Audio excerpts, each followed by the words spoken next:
오늘 이 새벽에 상고할 하나님의 말씀은 레위기 13장 40절부터 59절까지 말씀입니다. 구약성경 레위기 13장 40절부터 59절 마지막 절까지 말씀을 저와 여러분이 교독합니다.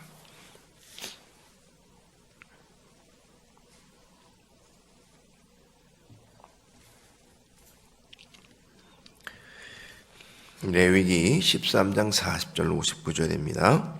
제가 먼저 40절 말씀을 읽겠습니다. 누구든지 그 머리털이 빠지면 그는 대머리니 정하고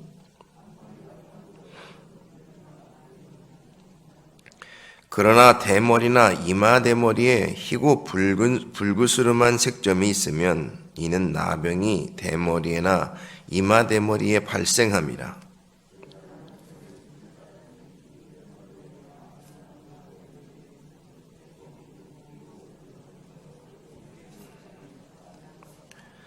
이는 나병 환자라 부정하니 제사장이 그를 확실히 부정하다고 할 것은 그 환부가 그 머리에 있음이라.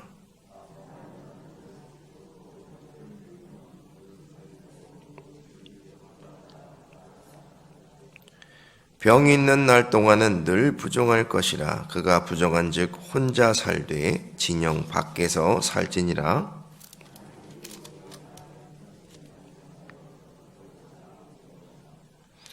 배나 털의 날이나 씨에나 혹 가죽에나 가죽으로 만든 모든 것에 있으되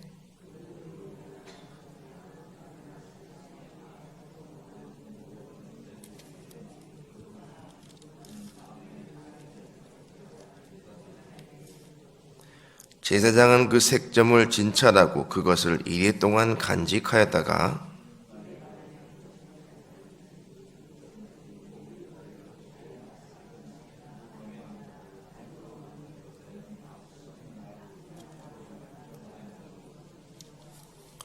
그는 그 색점 있는 의복이나 털이나 배의 날이나 씨나 모든 가죽으로 만든 것을 불사를 지니 이는 악성 나병인즉 그것을 불사를 지니라.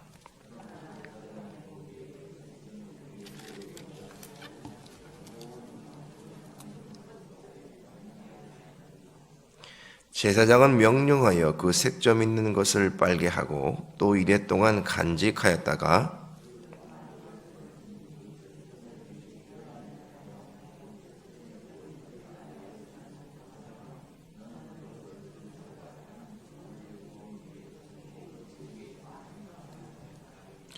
빤 후에 제사장이 보기에 그 색점이 엷으면 그 의복에서나 가죽에서나 그 날에서나 씨에서나 그 색점을 찢어버릴 것이요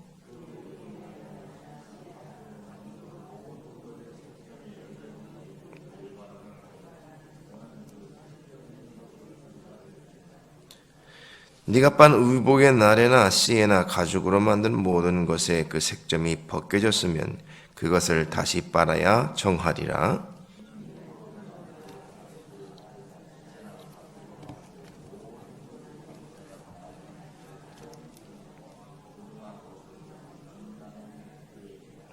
아멘.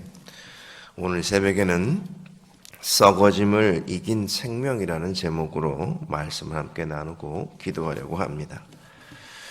피부나 환부가 병균이라 부패되었을 경우에 보통의 경우 피부병이라고 이야기를 합니다. 그런데 그 피부병 가운데서 이 나병이라고 하는 것, 이것이라고 일컬어지는 불치병으로 여기든 이 히브리어로서 뭐라고 얘기를 하냐면 이 차라트라라고 말합니다.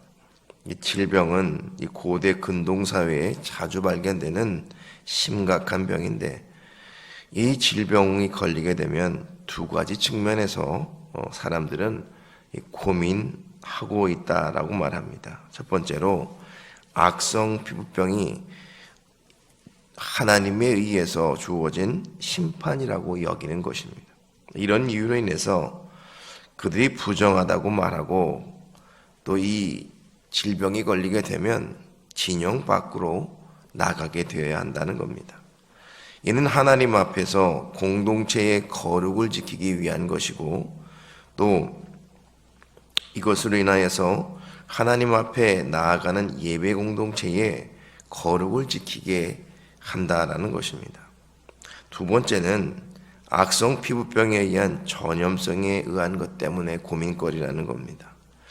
악성 피부병으로 의심되는 순간 감금되었다가 확진이 되면 진영 바깥으로 나가야 한다는 거죠. 왜 그러합니까? 바로 전염되는 것 때문에 그렇다는 겁니다. 여전히 누군가 이 악성 피부병이 걸리게 되었다라고 할 때는 이 피부병으로 인하여서 사람들이 전염되는 것을 막아야 하기 때문에 공동체로부터 진영 바깥의 삶을 살아야 한다는 겁니다. 무엇보다도 이 전염되는 것 때문에 공동체를 보호하기 위해서는 그 진영 바깥의 삶을 살아야 한다는 거죠. 여러분, 이게 남의 얘기라고 생각이 들어서 이 사람이 바깥에 나가는 것에 대해서 아무것을 느끼지 못할지 모릅니다만, 사실 여러분, 코로나 확진이 되었을 때의 가족이 바깥으로 격리되어 나간다는 그 느낌을 아실 겁니다. 나가게 되면 어떻습니까? 누군가 그를 보호해 줘야 한다는 거죠. 그런데 여기서는 그렇게 할 수가 없다는 겁니다. 진영 바깥으로 나가야 한다는 거죠. 그럼 여러분, 아이들은 어떻게 될까요? 아이가 걸리게 되면 자연적으로 그를 보호해 줄 사람이 있어야 한다는 거죠. 그 아이와 함께 나가야 한다는 겁니다. 이걸 생각해 보면 참으로 이것으로 인하여서 비참함이 얼마나 심한가를 알 수가 있는 겁니다. 당시에 있는 그 상황은 의료기술이나 어떤 검진이나 이런 기술들이 발달되어 있지 않기 때문에 이 번거로움과 이 아픈 부분들이 있죠. 제사장들에게 보여야 되고 또 7일간 또 2번에 걸쳐서 이 모든 과정을 지내고 나서 확진이 되면 밖으로 나가야 한다는 겁니다. 그만큼 이 피부에 걸린 이 차라트라고 하는 이 질병은 참으로 인간에게서 괴로움과 고통을 준다라는 겁니다. 그래서 오늘 본문은 다른 부분들보다도 이 머리에 난 피부병에 대한 규례를 말씀해 주고 있습니다. 특히 이 나병이 확진되는 경우에 어떤 조치를 취해야 할까? 또 의복에 나타나는 경우도 있었는데 어떻게 조치해야 될지를 성경은 말씀해 주고 있습니다. 먼저 40절부터 44절을 보시면 탈모가 되어서 머리가 되는 거, 대머리가 되는 경우 이를 피부병으로 보아 그 사람이 악성 피부병인가 아닌가 이것을 의심해 보아야 한다라는 겁니다. 단순한 탈모 증상만이 있을 때는 부정하게 만드는 것이 아니기 때문에 그것을 정하다 여기고 그렇게 판정을 합니다. 그러나 이 대머리에 희고 불그스름한 색점이 있을 때는 의심해야 한다는 겁니다. 그래서 환자는 즉시 제사장에게 자신의 환부를 보여주어야 하며 불그스름한 색점이 있을 때에 악성 피부병으로 확진하는 것입니다. 이때에 이 악성 피부병이 확진자에 대한 처리는 이렇게 하고 있습니다. 45절로 46절의 말씀을 우리 함께 읽어보도록 하겠습니다. 시작. 나병 환자는 옷을 찢고 머리를 풀며 윗입술을 가리고 외치기를 부정하다 부정하다 할 것이요 병 있는 날 동안은 늘 부정할 것이라. 그가 부정한즉 혼자 살되 진영 밖에서 살지니라. 부정한 자로 확정이 되면 그 사람은 거룩한 하나님의 소유인 백성으로 살아갈 수밖에 없기 때문에 그 사람은 옷을 찢고 사람이 죽은 것만큼 극한 슬픔을 표현하며 진 바깥으로 분리되어 살아야 한다는 겁니다. 물론 그 사람이 진짜로 죽은 것은 아닙니다. 그러나 전염성을 방지하기 위해서 이 모든 부분들을 행해야 한다는 겁니다. 동시에 이것은 이 제의적인 부정결의 전염을 막기 위한 조치로 보아야 합니다. 즉 이것은 하나님과 끊어지는 것이 얼마나 큰 고통이며 아픔인가를 보여주고 있는 것입니다. 그렇기 때문에 이 죄에 대한 심각성이 얼마나 무섭고 두려운 결과를 낳는지를 잘 보여주고 있습니다. 그 다음에 47절 58절을 보시면 의복에 나타나는 악성 곰팡이의 경우에 대해서 말씀해주고 있습니다. 방금 전까지는 육체에 발병하는 악성 피부병에 대해서 말씀드렸습니다만 이제부터는 사물의 표면에 발생할 수 있는 악성 곰팡이의 경우를 다루고 있는데 털옷이나 베옷 그리고 가죽에 해당이 됩니다. 이 세 가지 옷감은 고대 근동에서 가장 일반적으로 사용하는 종류입니다. 털옷은 양의 털로 만든 옷이고 베옷은 삼배로 만든 옷감입니다. 이 두 가지의 옷감은 당시의 사람들에게도 상당히 친숙한 것으로 여기기 때문에 이 날이나 씨 등으로 더 구체적으로 표현까지 포함하고 있습니다. 여기서 날실은 세로로 옷감이 짜여져 있는 것이고 씨실은 가로로 옷감의 실이 짜여져 있는 것을 말하는데 이 날실과 씨실의 취약점이 뭐냐면 습기로 인한 곰팡이 약하다라는 겁니다. 그래서 그 곰팡이균이 생겼을 때에 푸르거나 붉으스름한 색깔을 띠게 되는 경우 부정하다라고 여기는 겁니다.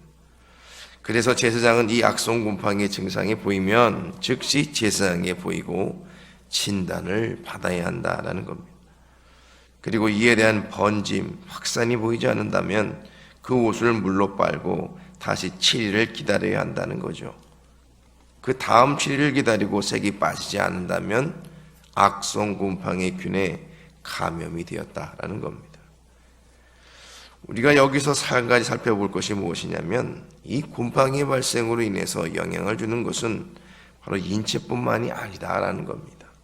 그래서 의복과 또 건물의 벽, 건물 전체의 물건일 수 있는 겁니다. 이러한 것들을 이 부정으로 여기는 이 하나님의 규례는 이 생명에서 이 죽음에 이르는 이런 것을 이 환정하는 기준일 뿐만 아니라 보건적, 다시 말해서 위생적인 고려일 수도 있는 것입니다. 그래서 심각하게 여기고 이를 이 부정하다 여기며 여기에 대해서 어떻게 판정하고 어떻게 처리할 것을 볼 수 있는 것입니다. 이처럼 죄와 부정에 대한 상태는 썩어짐과 사망에 이른다는 것을 우리는 분명히 알 수 있습니다.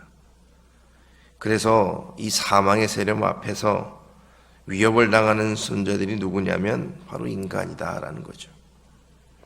그래서 죽음의 세계에 다다랐을 때에 어떤 마음이 있느냐면 절망과 낙심이 되는 겁니다. 그러나 여러분, 이 죽음이라고 하는 것은 우리에게 절망과 낙심을 가져오지만은 그러나 이것이 영원한 것이 아니라는 것을 우리는 분명히 알 수 있습니다. 왜냐하면 예수님께서 우리의 죄와 사망을 이기셨고 죽은 자들 가운데서 다시 살아나셨기 때문입니다. 그래서 우리는 예수님의 부활로 인하여서 소망을 가질 수 있는 겁니다. 또한 신앙을 가질 수 있는 겁니다. 예수님이 죽음을 이기시고 일어나셨기 때문에 그의 그 열매로 인하여서 그 안에 있는 자들은 동일한 그러한 은혜를 받게 되며 또한 이것으로 인하여서 우리는 기쁨을 얻을 수 있는 것입니다. 복음이 무엇일까요? 여러분, 복음은 생명 소망입니다. 또 이 복음은 하나님 나라에 가게 되는 아주 중요한 소식이며 우리에게 능력이 되는 것입니다. 그래서 레위서에서 우리가 살펴볼 수 있는 것이 무엇이냐면 이 질병이 오게 된 근거가 무엇이냐? 바로 죄 때문이며 이 죄는 결국 인생을 사망에 이르게 한다는 사실을 분명히 우리에게 보여주고 있는 겁니다. 그렇기 때문에 이 죄 문제를 해결할 수 있는 방법은 예수님께서 십자가에 달려 죽으셨고 그 피를 흘려주셨기 때문에, 다시 말해서 십자가의 대속 때문에 우리는 그 보혈로 정결함을 얻게 되는 것입니다. 그러므로 여러분, 오늘 예수님이 행하신 그 일이 단순한 일이 아님을 분명히 알 수 있습니다. 십자가에서 이 죄를 대속하시기 위해서 죽으셨기에 우리는 그 피에 우리의 몸과 마음을 적셔야 한다는 겁니다. 그러므로 인하여서 우리는 그리스도와 연합이 되며 또 그리스도 예수로 인하여서 죄와 사망 가운데서 다시 살아날 수 있다는 사실을 깨닫게 된다는 것입니다. 그러므로 여러분, 우리는 기뻐할 수 있어야 합니다. 하루하루의 삶을 살 때 사망이라고 하는 위협이 우리를 늘 위협하고 있습니다만, 그러나 영원한 생명이 있기 때문에 우리는 기뻐할 수 있는 것입니다. 사랑하는 성도 여러분, 이 소망을 가지시기를 바랍니다. 죄와 사망 가운데서 죽어야 할 존재이나 그리스도 예수로 인하여서 다시 살아날 수 있는, 다시 말해 그리스도 안에서 새로운 생명이 되었다는 사실을 분명히 아시고, 오늘 이 새벽에도 하나님 앞에 소망을 가지고 기도하시는 저와 여러분이 되시기를 예수님의 이름으로 축원을 드립니다. 기도하겠습니다.